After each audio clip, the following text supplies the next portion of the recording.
someone burned down your house with you inside. Do you know anyone that would do this? You ask.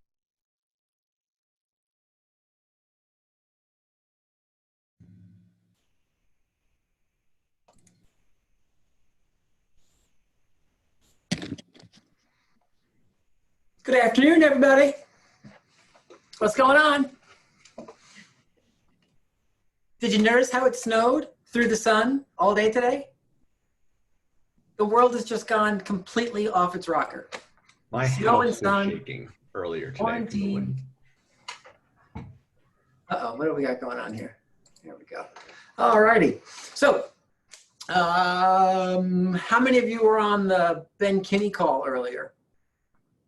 How many of you were on the Financial Friday call earlier?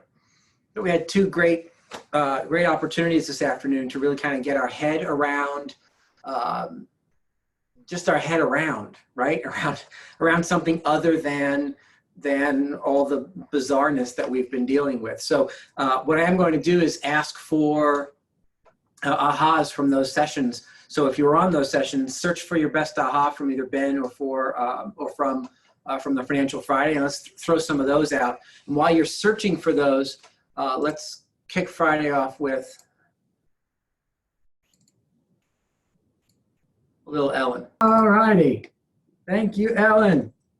You know, I think it's a shame that we can't kind of do our own signs. Like if any of us were out, you could see signs and send them in, and we could have our own little signs thing. So maybe as you see things on Facebook, screenshot them and send them to me, and we'll put them up. All right, guys. So ahas. Let's end our week with some ahas from Ben Kinney. I don't know about you, but I thought that Ben Kinney hour was probably the best hour of my entire week. Really good stuff from Ben. And what ahas did you take away that you want to just pop on the call? It's not a snow day, it's a season.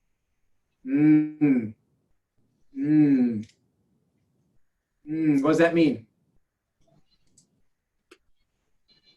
Sometimes we think of snow days as a time for a break from everything in our crazy world. That is not the case right now. This is the time, this is an opportunity that's in front of us. So we have to find a way to take advantage of it. Absolutely, absolutely. I think we've heard a lot this week about the massive opportunity that is right now and in front of us, right? And I think there's a reason that we've heard it so many times from so many different people, because we're supposed to get it. I think, right? I think we're supposed to get it and take action around it. What else? You are needed. Yeah. We are essential. More than ever, right? More than ever. You are needed more than ever in your world, right? In your world, for the world. You are needed. Make sure that you take that seriously, right? What else? Rick, I listened to a lot of the Shift Facebook things this week, and they talked a lot about bulletproofing your business. And from a lender's perspective, there's a lot I could do to help realtors bulletproof their business, but it has really, so what are we in our third week? I have learned what are the new habits that I want to create going forward, and I really want to stick with when this passes. And also it's really helps me balance my, my business in with my personal life, because I have to, because everything is just kind of blending together. So it's really been an aha week as far as listening to the shift and the balance. And so I kind of feel like I'm hitting like a stride now. That's how I'm going to end the week. I love it. I love it. Stride is always a good thing. Go ahead, Kim. I heard my listing script finally that I've been looking for all week from Ben. So now is a great time to sell. Everyone is stuck in their homes. You have a captive audience. And with the marketing we do, we will most likely have you under contract before this lifts. And if we don't, when this opens up, you will have a mad rush of buyers and beat all others that haven't listed yet. There you go. Drop the mic. Ben.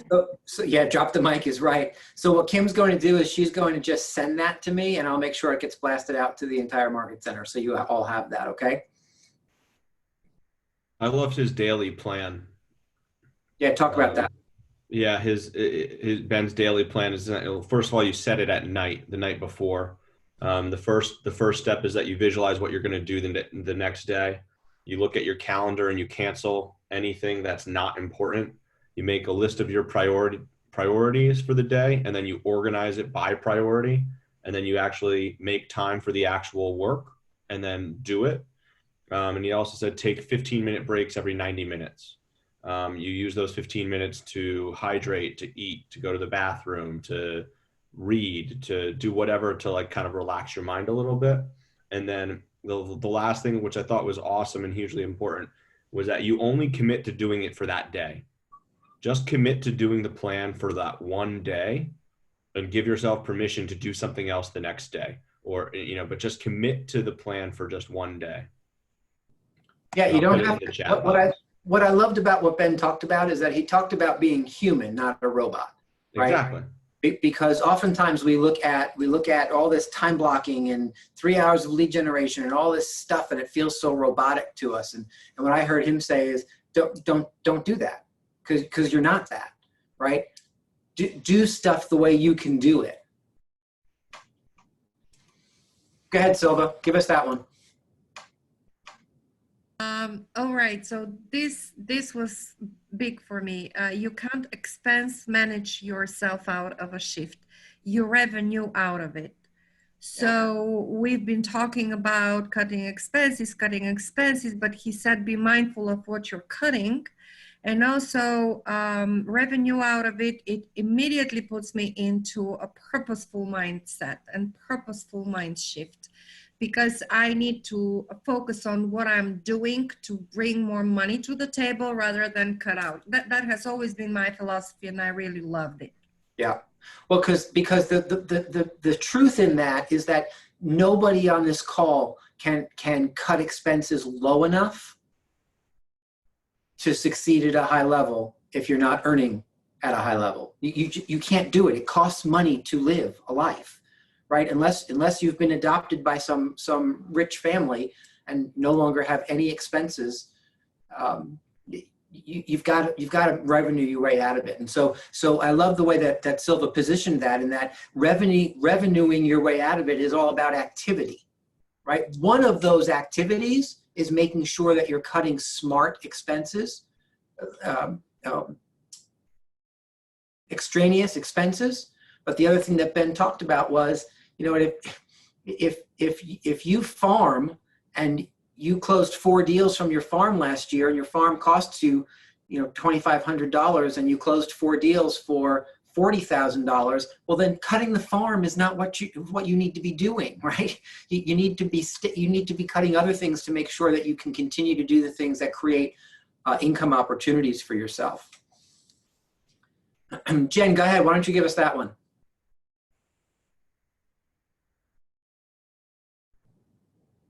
Me? Yes, ma'am. Oh, the loud are not the majority. I thought that was one of the best things I think I've ever heard. The loud are not the majority. They're just loud. Yep. Right.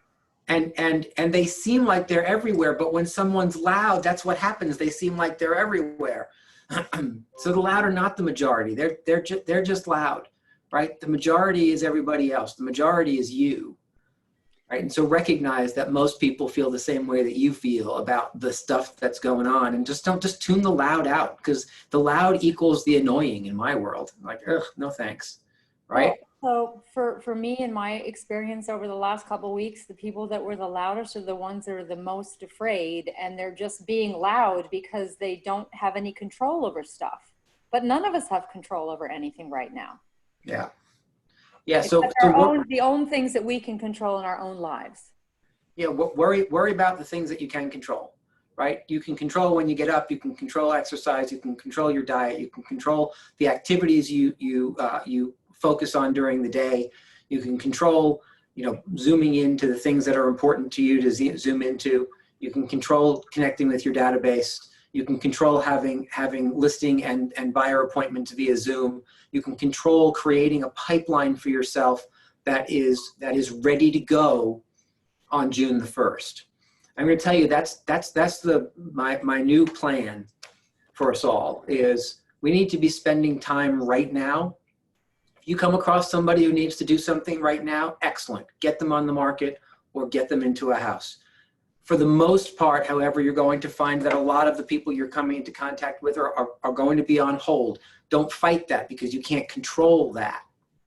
What you can control is keeping them on the hook, getting them ready, signing the listing paperwork so that they're ready to go as soon as everything's ready.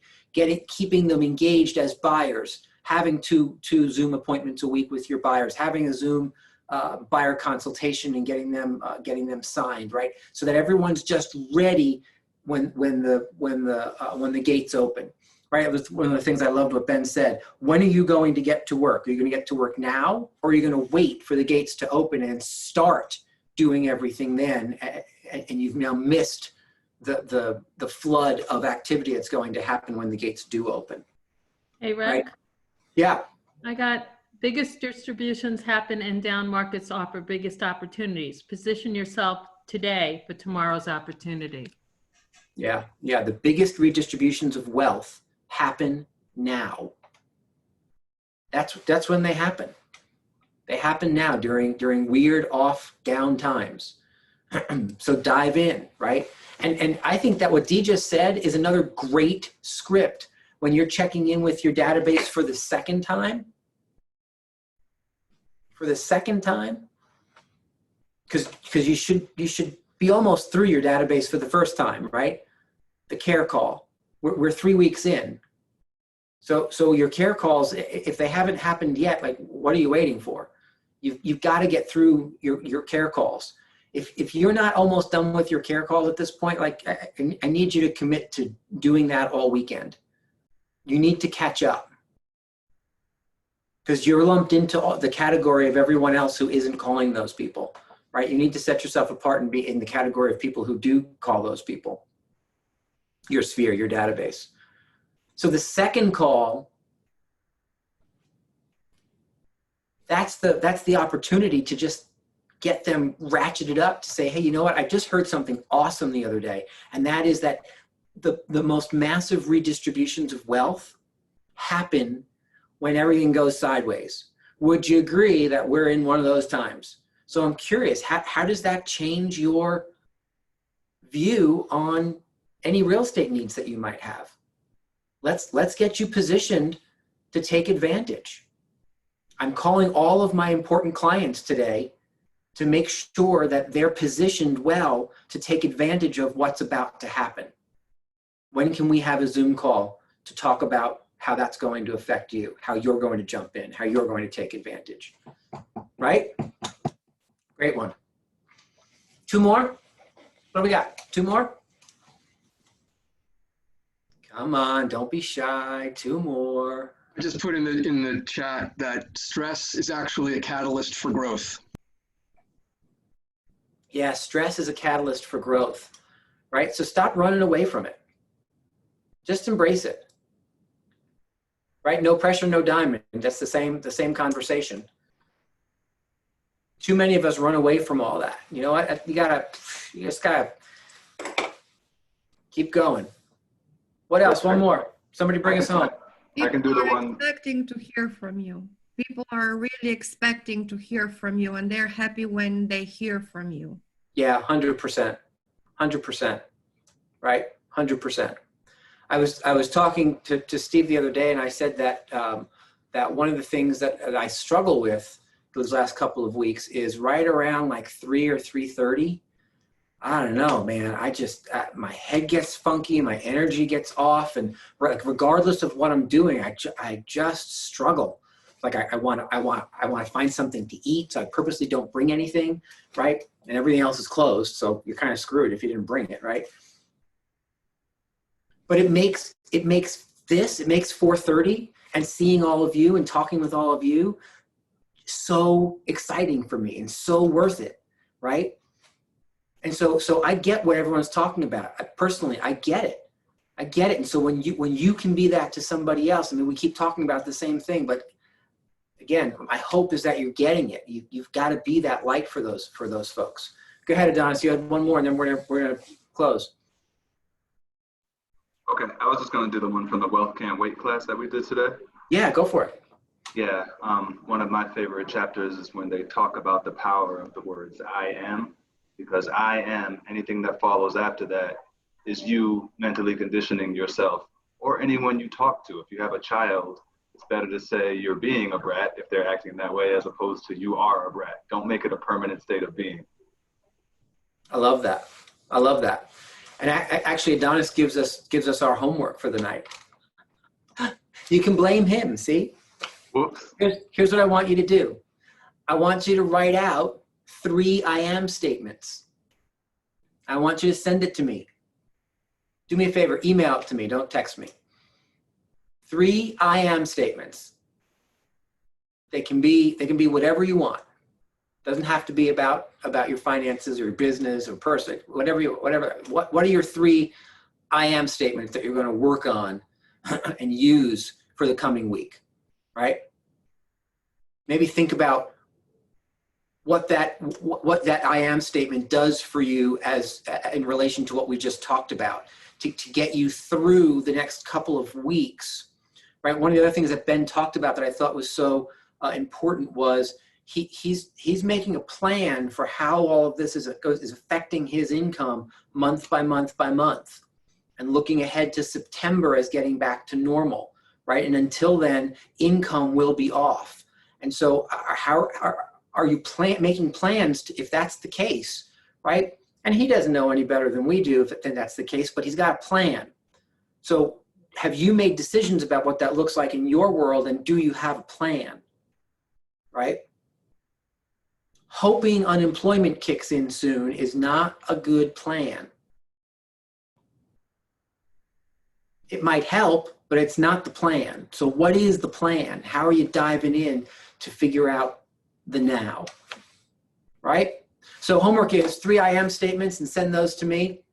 I so appreciate the time we get to spend together. And because it's Friday, we should probably, well, so for those of, oh, I forgot to say 2 things, sorry. Mission Millions. We didn't forget about Mission Millions and bringing that to a close. We're calculating and tabulating. Yes, it has taken us all week because there was so much activity. It has literally taken us all week, and we're still not done. So we're going to not sleep between now and Monday all weekend. We will continue to be tabulating all the numbers and all the activities that you guys worked on to come up with results and winners, and we will announce those on Monday at 4:30. So be back for that. And Ignite will go on us forward this evening. So if you're enrolled in Ignite and sticking around, we're going to start in about 10 minutes. And to bring us out tonight, it's a dance party, man. So everybody up. I got to turn it up, though. Hold on.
All righty.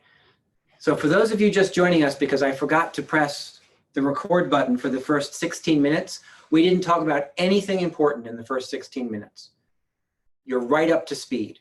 We're talking about pre-listing packages, and we pretty much just went around and said each other's middle names. and we're going to have a test at the end to see who can remember as many middle names as possible. So that's all you missed.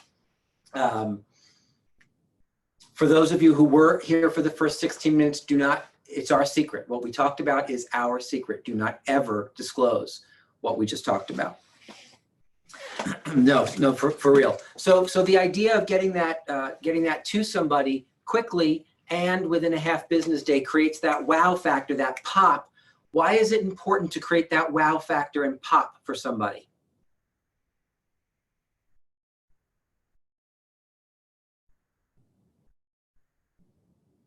You're exactly right. It's impressive, right? Go ahead, Fiona, tell me. Yeah, to set yourself aside from the rest of the people, right? So from the other agents that they might be talking to or considering to talk to.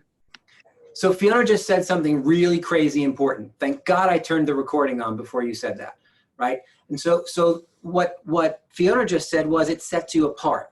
This whole discussion about a pre-listing package is to set you apart. It fascinates me how many real estate agents still today, listing agents, do not send pre-listing packages. If you want to just do one thing that sets you apart, if you have no other tricks up your sleeve or not a ton of experience, just do this. Create that pre-listing package and send that ahead of time. You immediately stand out above the rest. And now I want you to think about it this way. What if you were one of 3 people that the seller was seeing?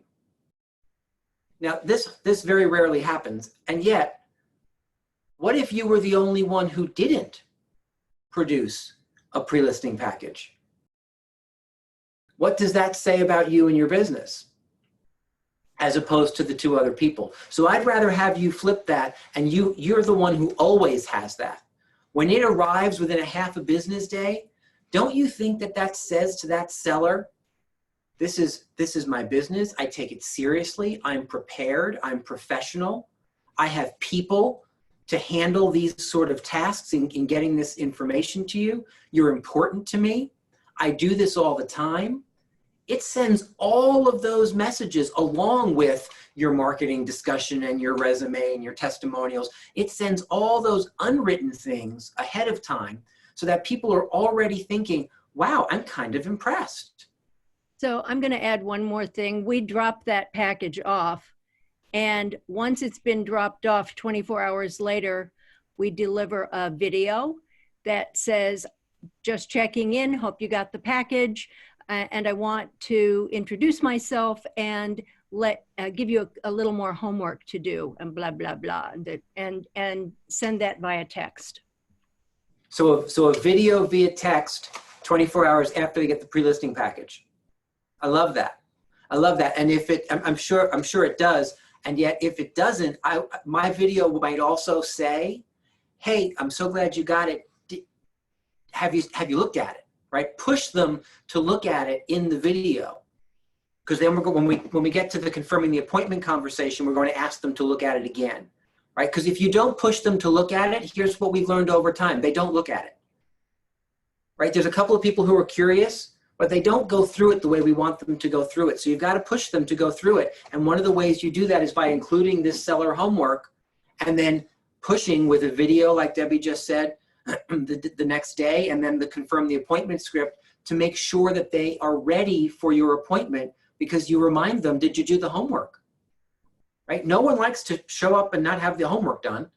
So you've got to push them and remind them that there's actually stuff to get done in there. Cindy, did you have a question?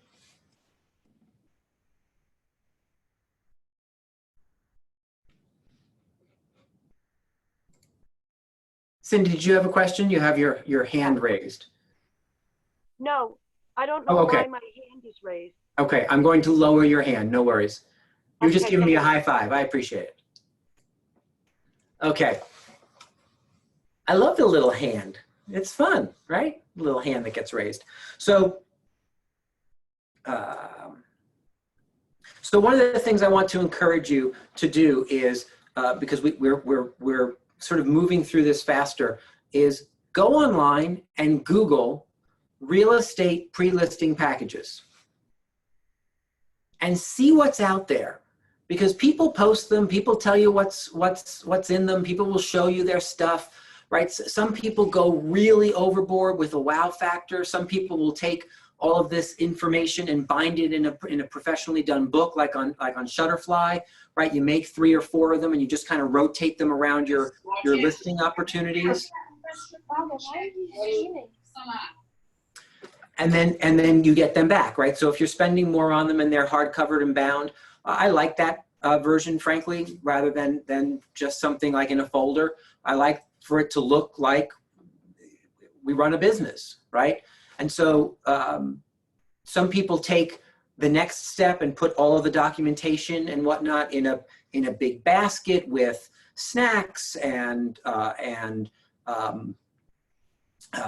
knickknacks and marketing materials and other things. There's an agent in Fort Lauderdale. Her name is Jackie Ellis, and what she's known for is she got this big basket for her pre-listing package. She's got a cutout of a house that gets stuck in front of it, and all the other stuff gets put in behind it, including flowers and balloons. And then she gets permission to have it dropped off at the seller's place of business. Right now, for those of you who have ever been inside the market center, when someone gets flowers and they're sitting on the front desk, what happens? Everyone who walks past says, "Ooh, wow, who are they for?" Wow. Exactly right. And so imagine having it delivered to someone's office with their permission and having this big basket with balloons and flowers and snacks and stuff be carried throughout an office with everyone saying, "Oh, where'd you get that from?" And the seller says, my realtor. What do you think the next question is? Who's your realtor? Yeah, no kidding, right? So don't forget how important the wow factor is. What I would say to you is, this is a required tool on the list side of your business. I also like for you to take a peek and see how you can make it bigger and better, right? Get involved in pushing the wow factor, because it will just get you some more points. But minimally, this. Right at the end, I'm going to show you, oh, you know what? You can't access it right now. So I will just email it to you. I will email it to you later this evening, so you have it, the foundational.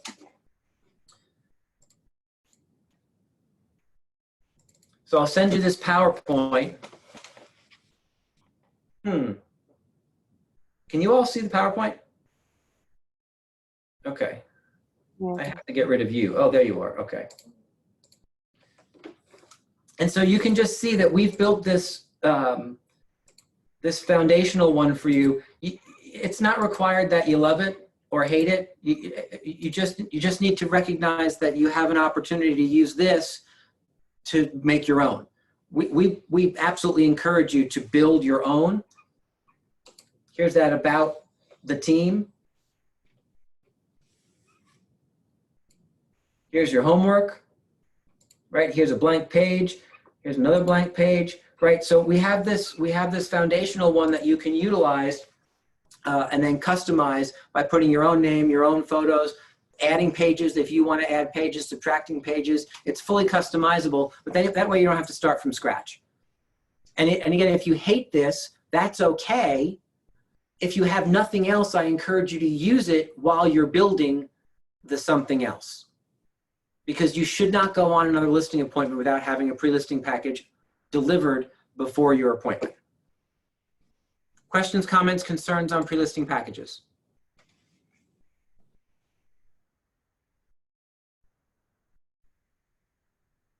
Oh, I love that idea, Kimberly. Today, your pre-listing package should include toilet paper. That's a great idea. That's spectacular. That's why you get paid the big bucks. I love it. Rick, where was that pre-listing package posted again? It's on the, it should be in the document section in the Office intranet on MyKW. However, just in case it's not, I'm going to email it to everybody when we finish tonight. Great, thank you very much. So that you can start working on it. So your pre-listing package arrives, right? And again, because we're in fast forward mode, and for those of you who are brand new to the business, I understand that this version of Ignite, where we're kind of balancing, moving a little more quickly, is a little frustrating for you, because you're like, wait a minute, please don't skip those steps.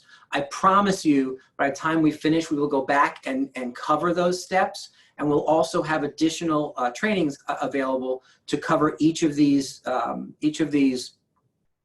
units kind of chunked down. But I also want to make sure that we get to the really important script work that you need.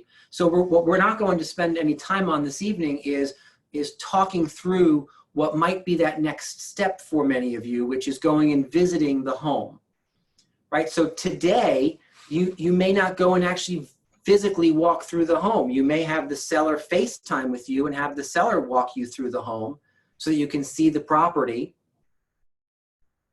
I'm going to tell you that what I think is going to happen is this whole concept of let's create 2 appointments and go and visit the house first is going to start to go away, right? Some of you have already done away with it. For those of you who are still visiting the property first, I think it's actually simpler now that we've been forced into FaceTime tours. Just have the seller FaceTime walk you around the house. They still get to give you the tour, and you don't have to show up. They don't have to make sure the kids are someplace or the dogs are away or the whatever. It's easier for everyone. So I think one of the things that's going to come out of this scenario that we're currently in is kind of a new way to utilize technology from the perspective of, I don't have to go there very often. Some of you have heard me say that there are agents across the country way before the last couple of weeks happened who are listing agents, and they are the main listing agent in their organization, right? If they have a team around them, but they're still the main listing agent.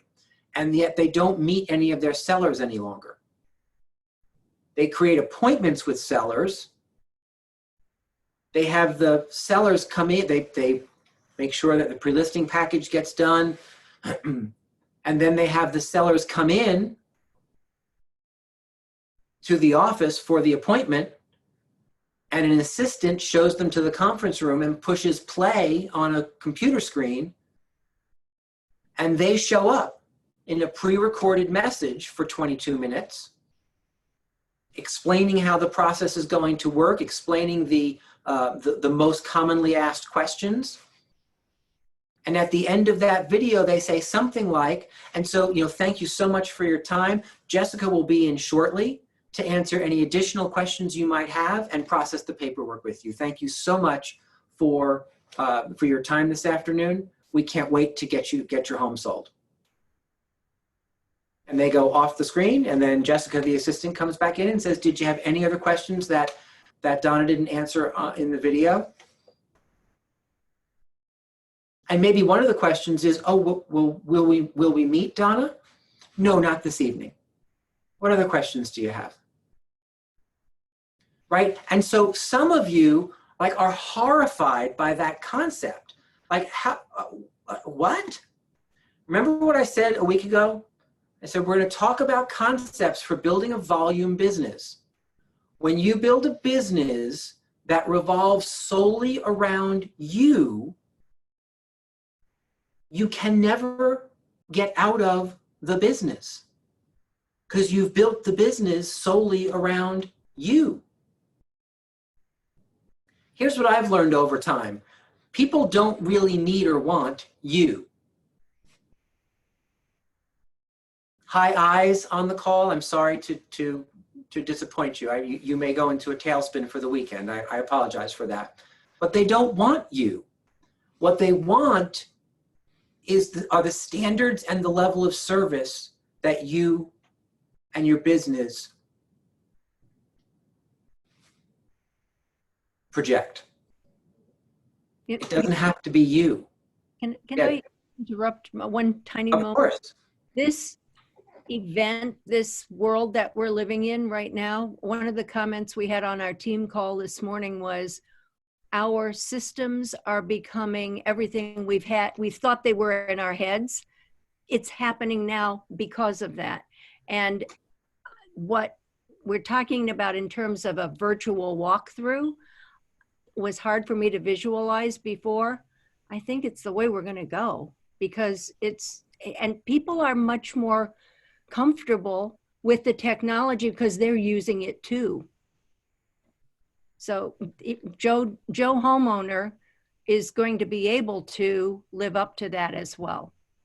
Well, I think that at our peril, we don't recognize that this experience will change things forever. We don't know what's going to change. However, inside of our industry, Debbie, what did Gary say earlier? You mentioned it on another call. My quote of the week, Gary Keller said, the real estate industry is changing completely. There's a huge transformation that's going on, and the survivors are the architects of the new world. And of course, we are the architects of the new world. We are deliberately working on a daily basis to re-architect, rearrange how we do real estate, and it will never be the same. And the thing that triggered that and solidified that in my mind was virtual notaries, virtual notarizing of documents. Whoever would have thought anyone would allow that? And yet that's how they're doing it. It's over. We're different. Well, and what's fascinating is it's likely that when all of this craziness is over, that won't go back to being not allowed. Now that it's done, it's just done, which means closings now are going to be just virtual closings. No one's going to go to a closing anymore. Right? I think that ship has now sailed. Those days are over. As attorneys start to recognize the time savings of having those kinds of things done virtually. And so that starts to then push us in a direction to say, okay, what are we still doing without technology that would be helpful and more effective and efficient for everyone with technology? Walkthroughs of houses, I think, is one of them. Right? We may still look at having the client come to the office for a face-to-face, and yet we certainly won't be afraid after what we're doing now and what we'll be doing for the next 45 days or so. We won't be afraid when they say, oh, you know what, that time doesn't work. Great, how about you stay home? I'll be in my office and we'll just do it virtually. Let's have a Zoom appointment and get that taken care of. You don't have to now wait for it to be convenient for everyone. And because we're doing it now, we won't be freaked out and afraid to suggest it.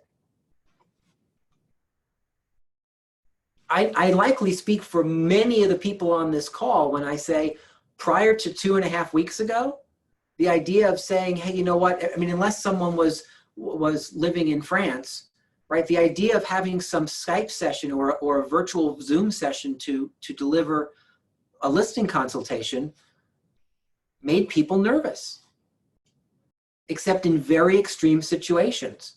Well, now we can just do it as a, you know what, you can't get a babysitter for your kids? Well, let's just Zoom it. Like lock them in a closet for an hour and then, no, I'm kidding. The idea, no one laughed at that. Even the people with children didn't laugh at that. You've been home with them now for 2 weeks. How could you not laugh at that joke?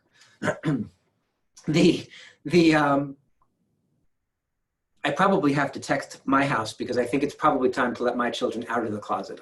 I may have forgotten to do that this morning now that I think about it. Right, so recognize that we have to embrace wherever we're going and be really excited that we get to get there first. We get to go there first. And I mean, I'm already starting to write scripts in my head for you guys to use when you have competition, to say things like, so Ms. Tapscott, it seems to me like we can get this done quicker if we do a virtual walkthrough with you and I FaceTiming and you giving me a tour of the house. I can then go back and do my homework. That'll take me a couple of hours, and then we can create a Zoom appointment later this evening at around 7, if that works for everyone in your house, to really fast track this. And Kimberly says, oh, well, I'm not sure because the other agent is coming by to do a walkthrough. And you get to say things like, I'm sorry, they're doing what? Oh. Yeah. Oh my goodness, they're still looking to come to your house.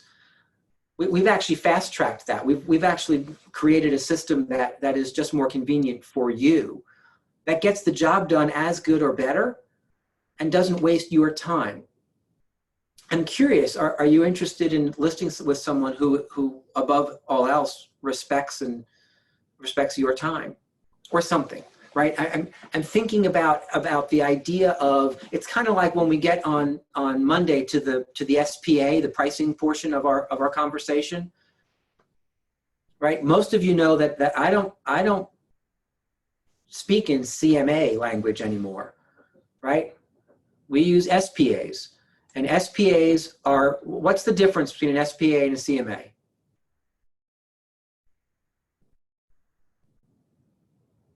Nothing.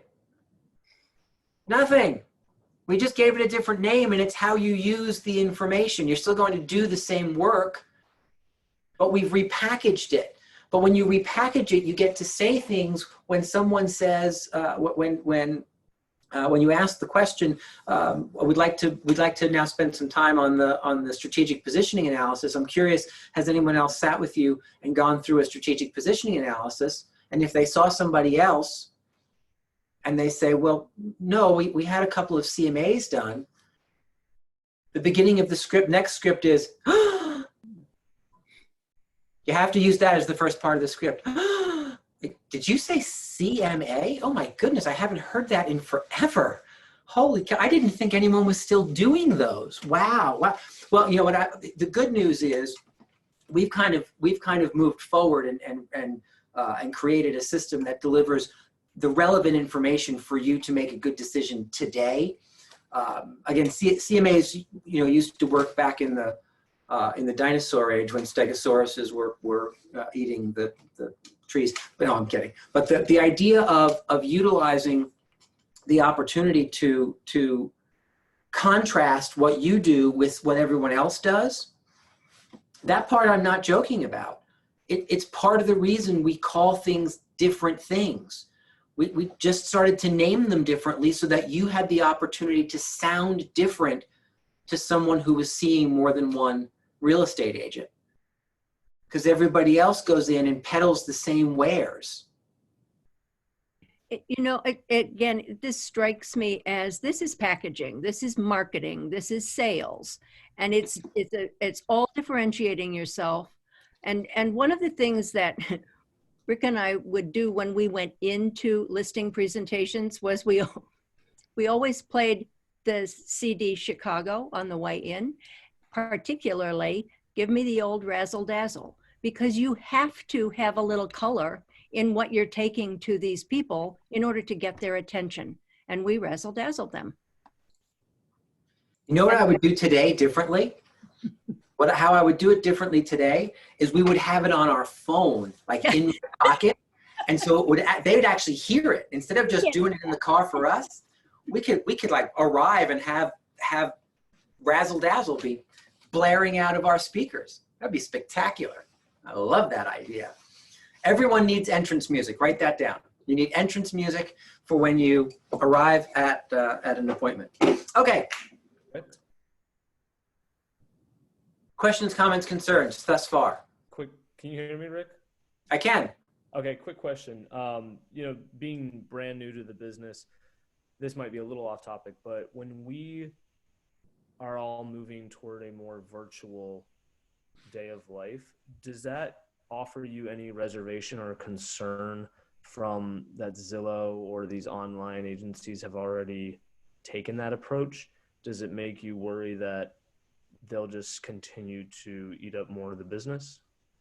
It doesn't, Stone, and it's a great question. And it doesn't, because what they can't offer at all is a human being, right? Just because we're taking some of the human touches out of the process to streamline things. And again, I'm not saying that you'll do it all the time, because I think it'll be a transition to more virtual stuff, right? And some people will get stuck saying, I'm never doing virtual again. It was 6 weeks at home, and I'm never getting on a Zoom call again.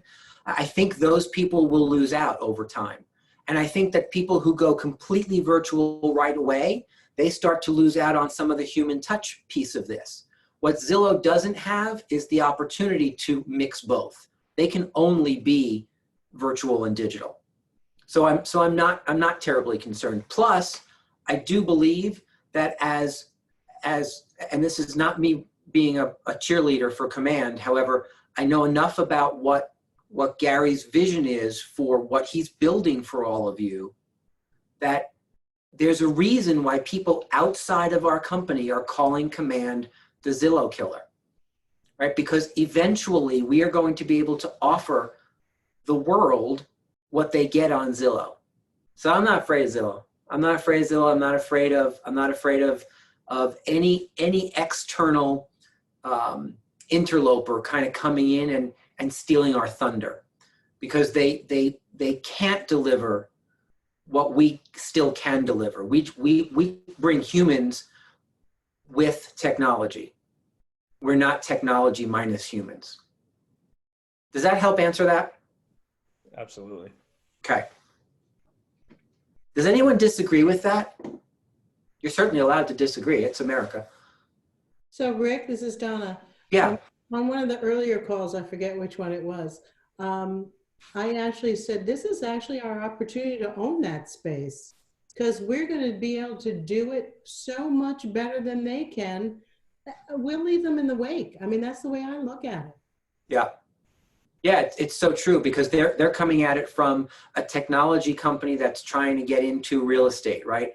We're realtors just finally utilizing technology at a high enough level so that we're not behind the pack.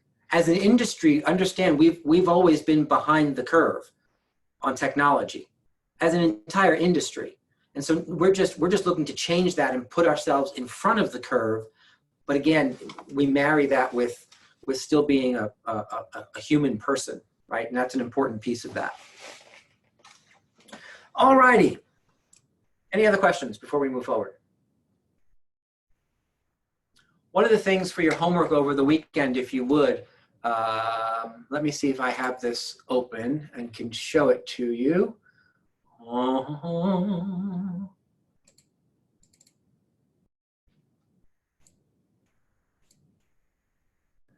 No, that's The Simpsons. Hold on.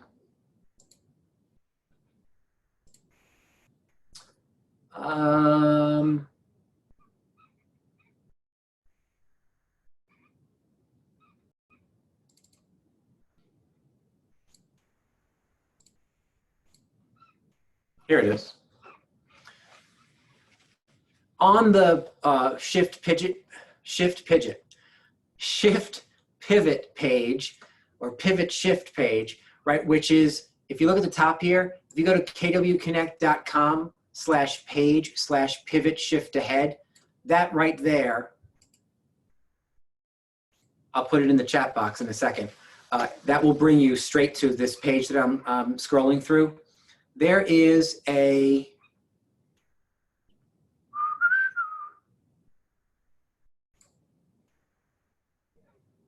here it is. If you go to this shift pivot page and click on skills for the shift, virtual appointments and consultations, this is an interesting video. It's about 40 minutes long, with these two women who have been doing virtual appointments for longer than just the last couple of weeks for different reasons. But they have some great strategies and great tips on how to help you adapt to a more virtual world. Even if your choice is just for the next 6 weeks, we're doing that, and then know you have it in your toolbox, it's worth the conversation. Excuse me, it's worth the watch this weekend, and we'll talk about it on Monday. So do go to this pivot shift ahead page on KW Connect and watch this video in skills for the shift, virtual appointments and consultations. How do I get to the chat? Here we go.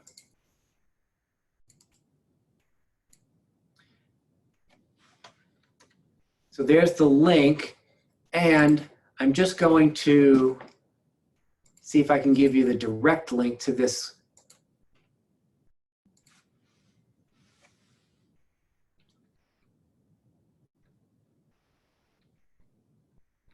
And then here's, try this. I'm not sure it will bring you there, but try this as a direct link to the actual video. Copy them both just in case this second one doesn't bring you where I think it's going to bring you, but I think it will. All righty.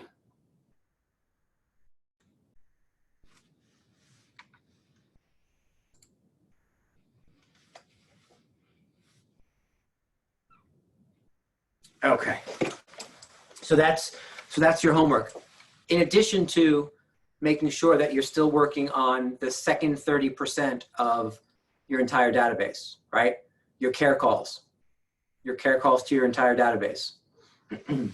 I'm going to tell you just transparently that we had a conversation with the staff this morning because the staff is supposed to be working through the database that we get to work through, and that's all of you, right? And so the staff was charged with care calls, just like we're asking you to dial into your database. We asked for them to do the same with all of you. So each of you should have received a phone call from a staff member in the last week or 10 days or so. If you didn't, and I'm not kidding about this, if you have not received a phone call from a member of our staff in the last 2 weeks, I want you to text me and say, nope, because that's something I need to know. Because what we're charging them with now is a second round. Just like I'm asking you to get through the first round of care calls, the second round is, what can we do? How can we do things better to help you continue to succeed and create an income, right? How are your finances? What does that look like? And I'm not telling you this to make the calls that they're making to you any less sincere. It's nothing, it has nothing to do with sincerity. They're making those phone calls because as an organization, we absolutely do care about each and every one of you. The fact that it's systematized is how we make sure that gets done. And we're looking to model that for you in your business so that you can systematically get through your entire database as well, right?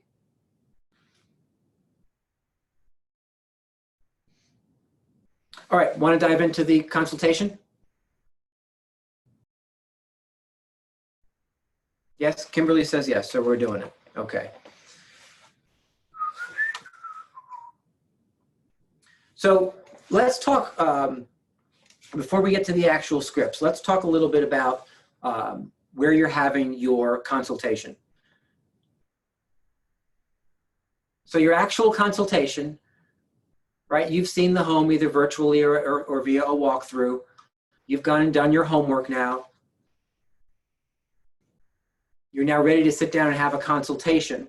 And again, for those of you who are brand new or newer to the business, I am going to go backwards when we finish the consultation and talk through exactly what you're going to do as your homework. We're bouncing around for a reason, and the biggest reason is that we have a shortened period of time. So I want to make sure we get through a lot of this first and then go back and fill in the blanks. So your appointment, your sit-down consultation.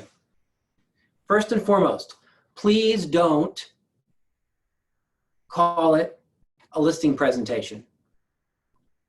I want everyone on this call to never ever do another listing presentation as long as they live.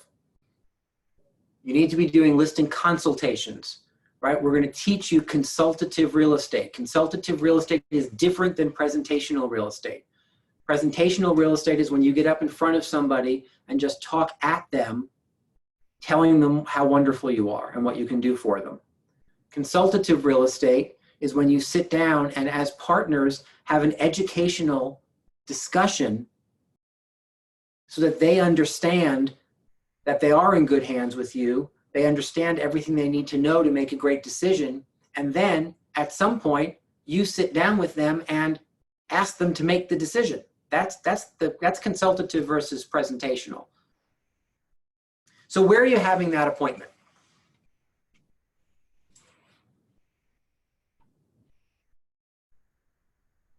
Where are you having that appointment if we weren't in quarantine? I realize that's That's the confusion of The the office. The office. So the office, right? Are all of you bringing people back to an office to have your consultations? Or are you still going and doing house calls? What are the benefits of bringing people to a professional space that is not their home? No interruptions. So no interruptions is a really big one. I don't know about the rest of you, but I can remember my days as a listing agent. Between the dogs sniffing me places I wish dogs weren't sniffing me, and the children running around, and the doorbell ringing, and the phone ringing, and sellers taking calls in the middle of my consultation. Oh, you know what? Excuse me just a second. Okay, whatever. Being asked to sit in a couch that doesn't smell good. I mean, all those issues that start to distract you. Do you ever say yes to a glass of water in somebody's house? And as you start to get a tickle in your throat, pick up the glass of water and then actually see the glass? That to me is a distraction. Because I'm in my head, I'm doing my thing, and I pick up the water, I'm like, oh, my stars? Do they own a dishwasher or soap or water, right? So distractions are huge. Bringing them back to the office gets rid of those distractions. What else? I think it's also a neutral location where basically you're in control. It also gives them a feel for Keller Williams. You know, when you walk into our Stanford Market Center, people are like, wow, this isn't like the little house that I see on Roxbury Road, right? And so it sets the tone, I think, of a professional agency. Yeah, so both of those things, right? It sets the tone for professionalism because our spaces are that. They're impressive. We worked hard to make sure when people walk into our offices, they're impressed. It doesn't look crappy, that they're manned and there's a support staff there, right? And they feel like it's not just some fly-by-night whatever. And what was the first thing you put on the table, Kimberly? I already forgot it. Neutral. Oh, yes. Thank you. Neutral is really important. Mike, I'm going to get to you next. I see you ready to pounce. Neutral is important as well, especially when you have sellers who might be somewhat wed to their home, right? Sometimes we get stuck with this, with having conversations with sellers who are just really struggling leaving that property for whatever reason. Maybe something happened there that ties them to it. Maybe they just love living there. Maybe it's a money issue, like a price issue. And so removing them from that environment and putting them someplace neutral allows them to speak more neutrally about the property as the property. Right, here's another side tip. When you're talking with sellers about listing their property, please don't talk about their home. It's their property. It's their asset. If you have to call it anything, call it a house. But don't talk with them about listing their home, because the home is where they live. The majority of people in this country are high S personalities that do not like change. When you're dealing with high S personalities who do not like change, and you keep referring to it as their home, you're just wrapping them in that blanket of my house, my home, my home, my home. How could I ever leave here? And they make up subjective decisions instead of objective decisions. Neutrality is a really big one to bring them back to the office. What else, Mike? Well, it's funny. Just on that point, I was always taught home is a good term for buyers, property or assets a good term for sellers. You got it. Yeah, so that's funny. But you used the word, I think, right in the beginning, but it goes along with what Kimberly said, professional. It shows a level of, again, you come to work every day, like you said, you have a staff, and that, again, not that there's anything wrong with doing your home office, but that you have a home base and that they know that there's a stake in the ground where you are and that they can find you. So exactly right. Exactly right. Right. And so just going back to the question that that Stone asked before, I think the point that Mike and Kimberly are making here goes back again to answer Stone's question, right? The fact that we still have bricks and mortar opportunities for people to walk into, for a lot of the population, still that is still comforting to people, and it checks another box, right? Zillow doesn't have that opportunity because they don't have a bricks and mortar place to go, right? You don't have to spend a lot of time there, and yet knowing that it exists, again, just kind of checks another box for people. I love that. Any other reasons why bringing them back to the office makes more sense than not? Technology support. So you have all of your tools there, right? You have your stuff. You have copy machines, you have printers, you have big screen TVs, you have all of those opportunities that you don't have in somebody else's house. Now, when Yami says support, I also hear this. I hear you have each other. When you bring people back, if for some reason that somebody asks you a question and you don't know the answer and you're in the office, you can just excuse yourself for a minute and go run down the hall and say, quick, I need help. Somebody just asked me this question and I don't know how to answer it. And I say that to everyone on this call. I don't think you have to be new to the business or inexperienced to run into a situation where at times you could use somebody else's help. And when you're in the office, you have that help available to you. Any other reasons you can think of? It also gets them to start thinking about this as a business transaction. So true. And why is that important? It starts to move them out of their house. Yeah, exactly right. Right. That's right. I also think that it solidifies you, the fact that Donna just underlined business transaction, it underlines for them that this is a personal opinion. So feel free to disagree. You'd be entirely wrong if you disagreed, and yet please feel free to disagree. My opinion is that when you're constantly doing house calls,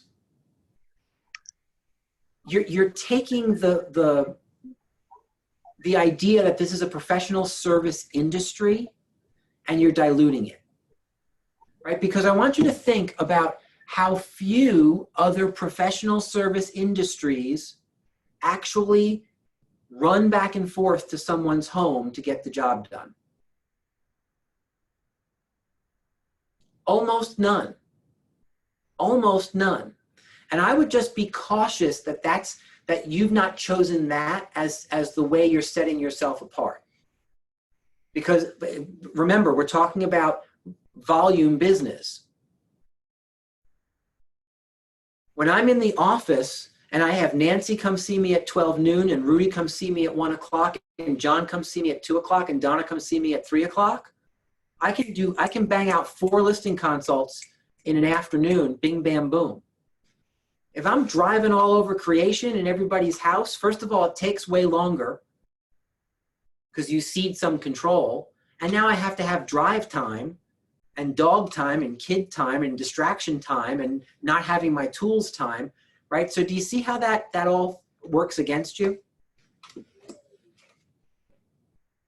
I would encourage you that regardless of where the house is, because one of the main pieces of pushback we get in this conversation is, well, the office isn't convenient to most of my clients. Okay, but it doesn't have to be. Right? When I go to my attorney, I have to drive there. When I go see my accountant, I have to go to another town. My accountant isn't up the street, and he doesn't come visit me in my house, right? And so I think don't be afraid. Have the confidence that when you ask someone to come to the office, if they have to get in the car and drive from Fairfield to Stamford or from Weston to Ridgefield or wherever else you might be meeting, remember you have opportunities to meet people in Danbury and in Ridgefield and in Stamford right now. You also have an opportunity to meet people in Trumbull if you work that out with the Trumbull Market Center. And as we continue to have additional bricks and mortar opportunities, that's great. But until we do, just have them go one of those places. Nothing's far enough away to fold on that. I would take that as a stand in my business. All right. So we said we were going to get to these scripts. You good for another 20 minutes? Yeah? Okay. I see we lost Mike, though. Mike wasn't good for 20 more minutes. He's dealing with client.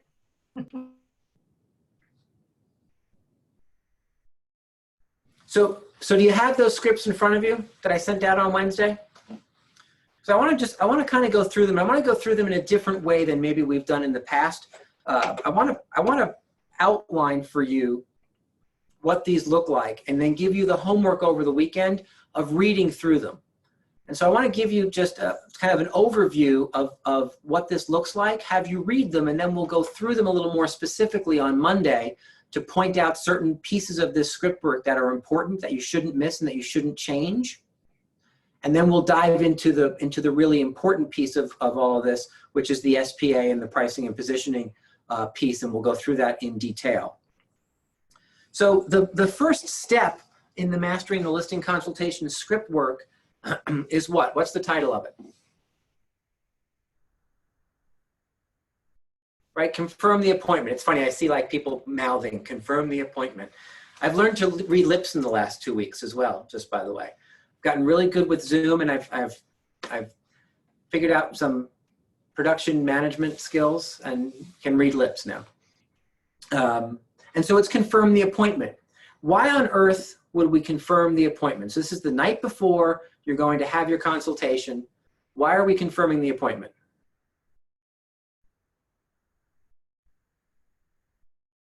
I think it looks professional.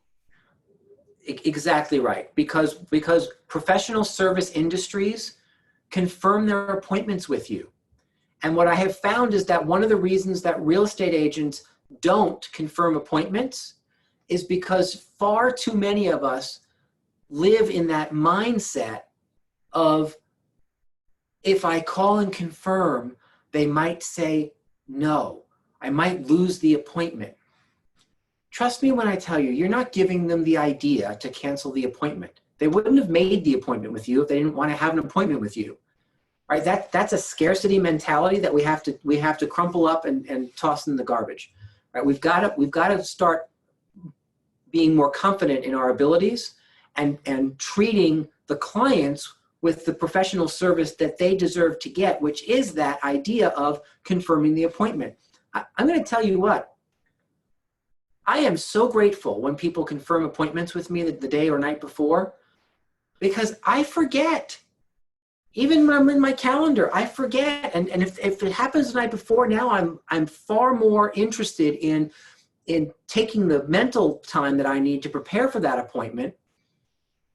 So when you confirm the appointment, you're actually helping the seller prepare for that the next day. They're now thinking about you again. And that's only a good thing. Why else are you confirming the appointment?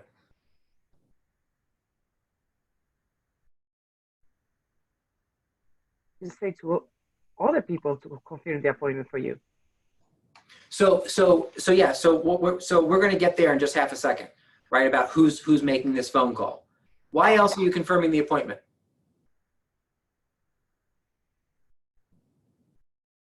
So you don't waste your time. Exactly right. Exactly right. What if they've moved on? I'll give you just a quick story. When I was still a solo agent, before Debbie and I merged our businesses together, there was this house on Farmingville Road in Richfield that I so wanted to be the listing agent for. It was this white farmhouse with this great land next to it and behind it. Oh, it was just so pretty, and we drove past, and it was a great place for a sign. I just so wanted to be the listing agent. And I got an appointment because I had heard through the grapevine they were looking to sell their property. I got myself an appointment. It was July. It was about 4,000 degrees. and I was in my suit, and I arrived, and then didn't confirm the appointment the night before because I wasn't doing that back then. And I arrived at like 1:50 for my 2 o'clock in the afternoon, you know, the hottest time of the day. My 2 o'clock appointment. I sat in my car a few minutes and I got out, and I was a little early. And so I just kind of went and I looked around the house a little bit just to take some notes on the exterior, so I'd be more prepared to have a conversation when they opened the door. And then finally, at like 2 minutes to 2, I rang the doorbell. And I rang the doorbell again. And I thought, maybe the doorbell's broken. So I opened the screen door and I banged on the door. I sat there, long, dull, boring story short, I sat there for almost 45 minutes in the heat, in my suit, sweating, trying to figure, and again, this was in 1999 or so. So this was before, I didn't have a cell phone. I don't know if cell phones existed, but certainly they weren't as ubiquitous as they are today. And so in order to figure out that someone would have canceled, I would have had to have gone back to the office and listened to my voicemail, right? Some of you can't fathom what that's like. And yet there are those of us on this call who are like, yeah, that's how it used to be all the time, right? And so, so after about 20 minutes, I decided maybe something had happened to them. I started peering in the windows to see maybe if they were, you know, dead on the couch or something like that. And then about 20 minutes later, I was kind of hoping that something happened to them because I was so irritated that I had sat there for 45 minutes. But here's the point. I sat there for 45 minutes out of scarcity because I just couldn't walk away recognizing that I had been stood up. And had I just confirmed the appointment the night before, I would have had these people say to me what they finally said to me 2 days later when they called me back and said, you know what, we actually had made our mind up when we set the appointment with you. We just didn't want to be rude and say no. Are you kidding? Please be rude to me next time. What a waste of time. I think I lost 7 pounds in sweat, so that was the one positive. And yet, what a waste of time. Call and confirm. And so the idea, as Yami said, you're not going to call and confirm the appointment yourself. Just like the pre-listing package delivery, you're going to have your people. Now I meant the air quotes that time. Your people are going to do that for you. And if you don't have people that you pay, you can utilize each other, right? Barter with another agent in the office about making phone calls for each other. You can use an adult child, you can use your spouse, you can use anybody who might be available to you to just call that and confirm that appointment. Now you need to find someone who's going to call and confirm that appointment utilizing the script that we have in front of you.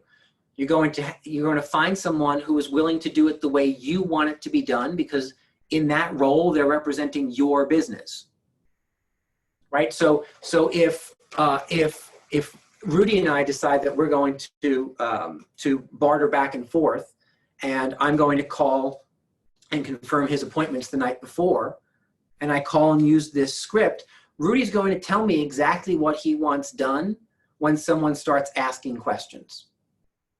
Because I will tell you, I made this mistake once with my very first assistant, who I didn't give guidance and direction to when she was calling to confirm appointments the night before. And what occurred one time, it was enough, one time was she called to confirm the appointment and she got a seller on the phone who had a bunch of questions and started asking her things like, what do you think the price is going to be? What's the commission rate? All these questions. And instead of being armed with a script to say, you know what, it sounds like you have a ton of questions. Let me have Rick call you this evening.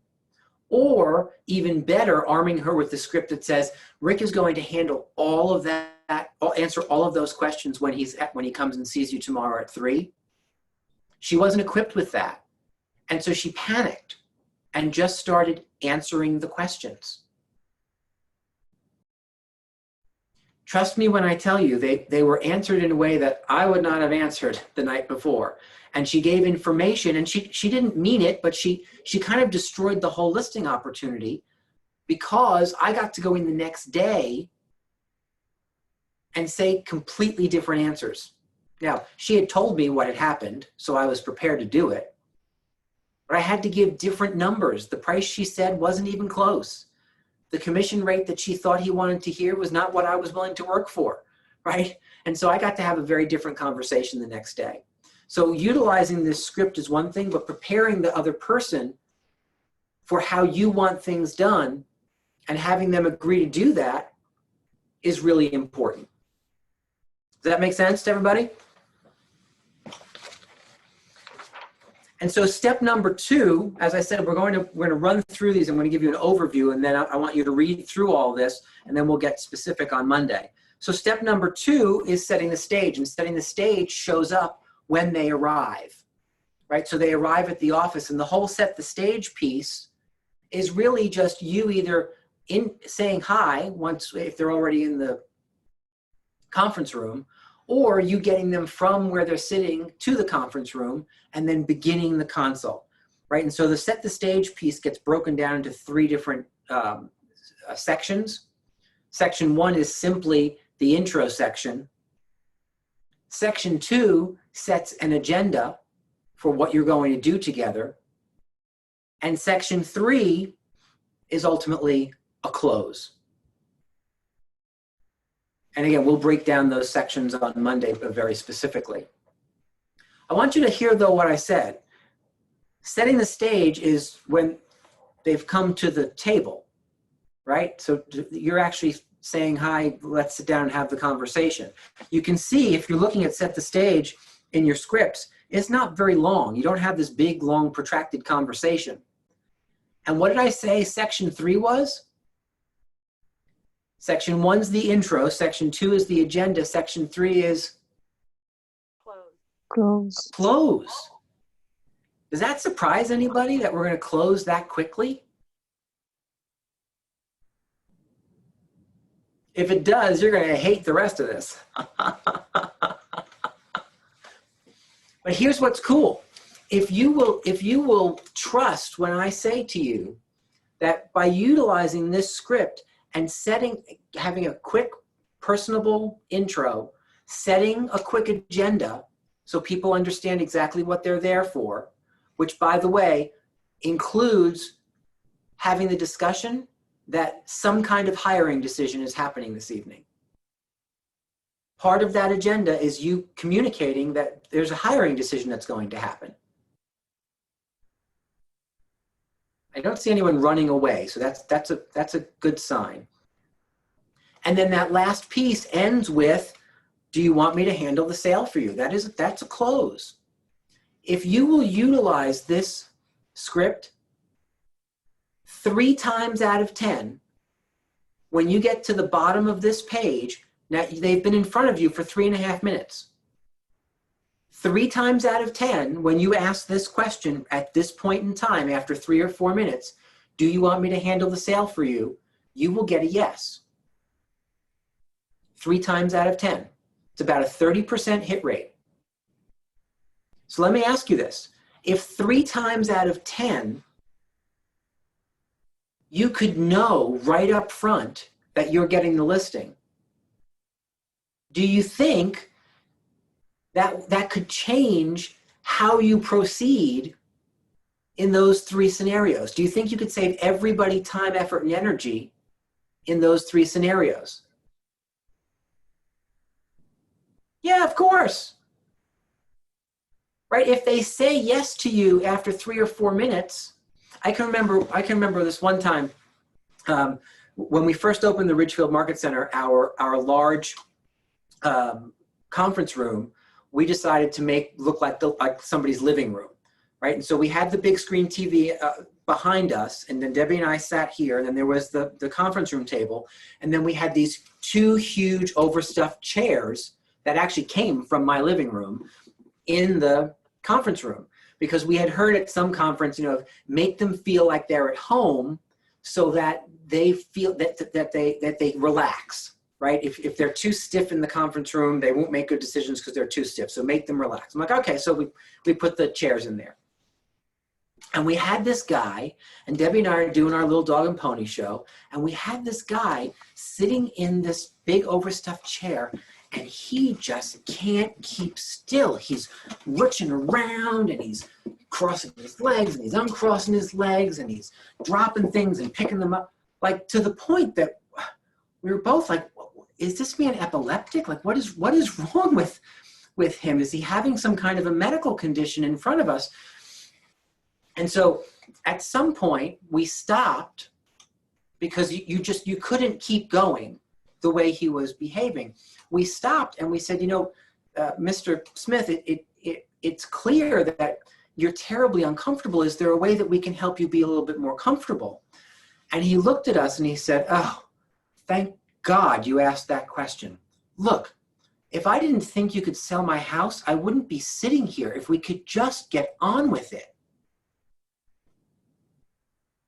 And I'm going to tell you what, for both of us, that was such a massive aha, because previous to that, we had our dog and pony show, and we did it the same for everybody.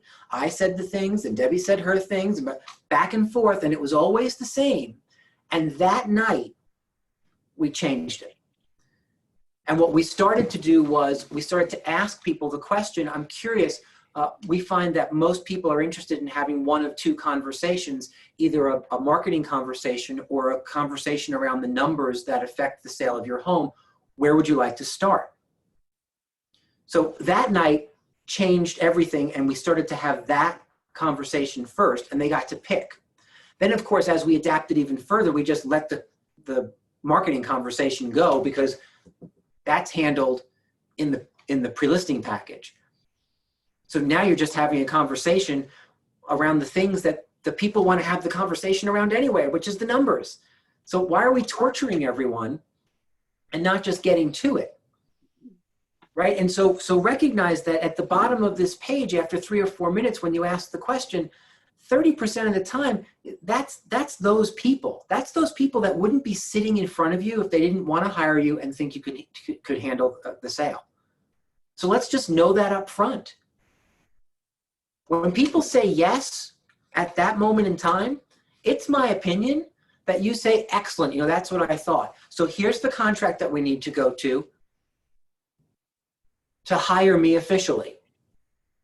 You go through the contract, they sign the contract, you leave the price blank, and once they sign the contract, then you get to say, so now that you've officially hired me, let's take a half a step back and go through the conversation around the best place to position your home to make sure that you create the success that you're looking for.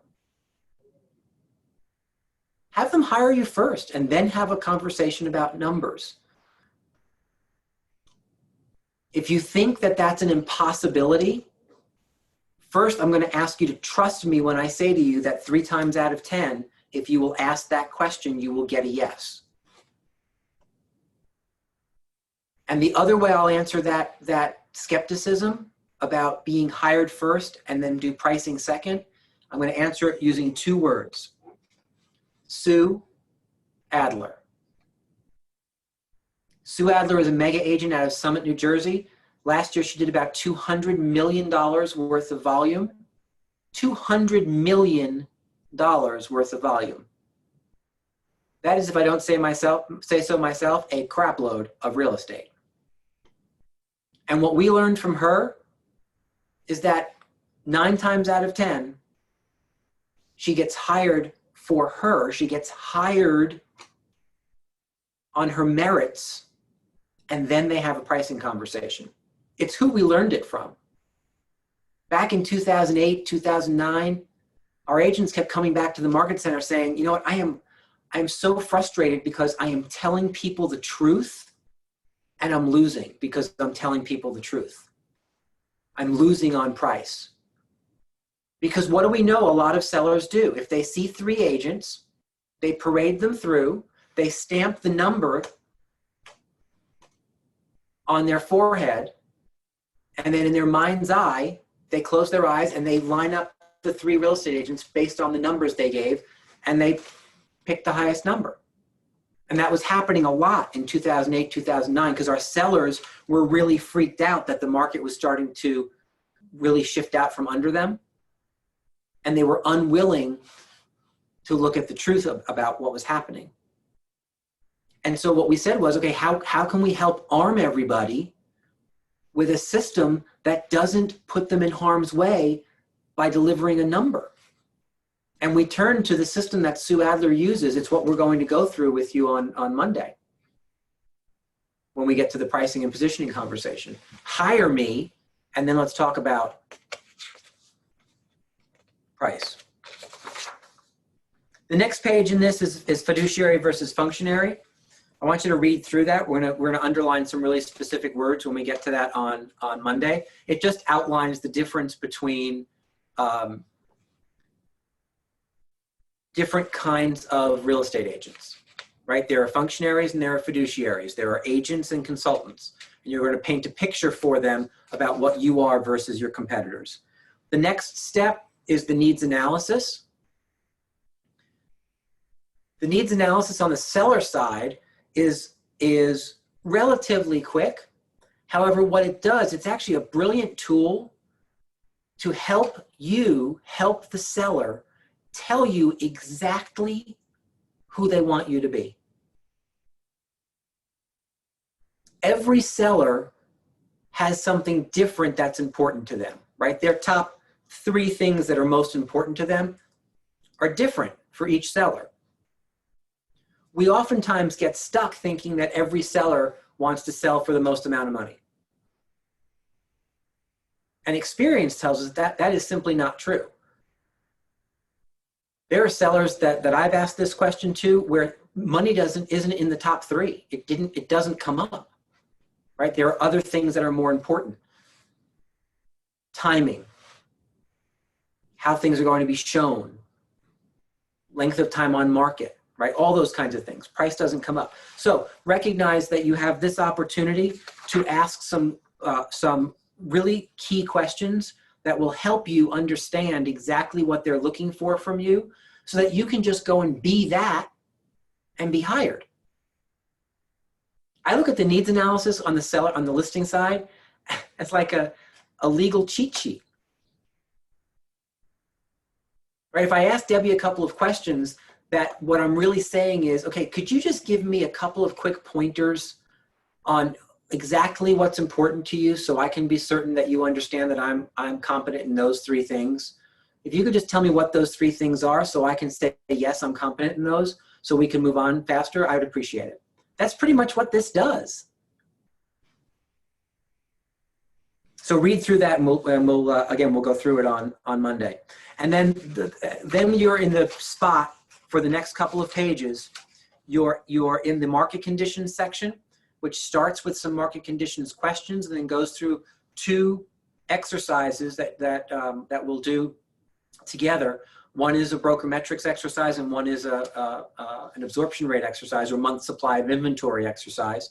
And I'll tell you where to find that and how to calculate those numbers to get people understanding that there is a macro scenario that goes on with pricing and positioning that they have to understand before we can get to the micro.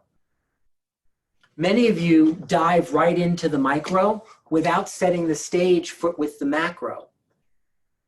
And without the context of the macro, what's happening in the town and the price point, right, in the markets in general, without setting the foundation of the macro, it's hard for them to put the micro in context, right? Because the micro seemingly is only about their house, except is it only ever about their house?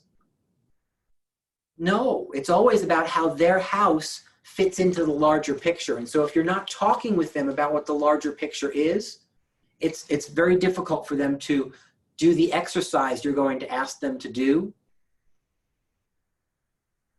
to expand their view screen in where their house actually fits. And then we get to the SPA, which is our version of the CMA. And again, we'll do a live version of that for you. And then we get to, if you haven't closed already, we get to some closing scripts. So that's kind of the outline of the listing consultation.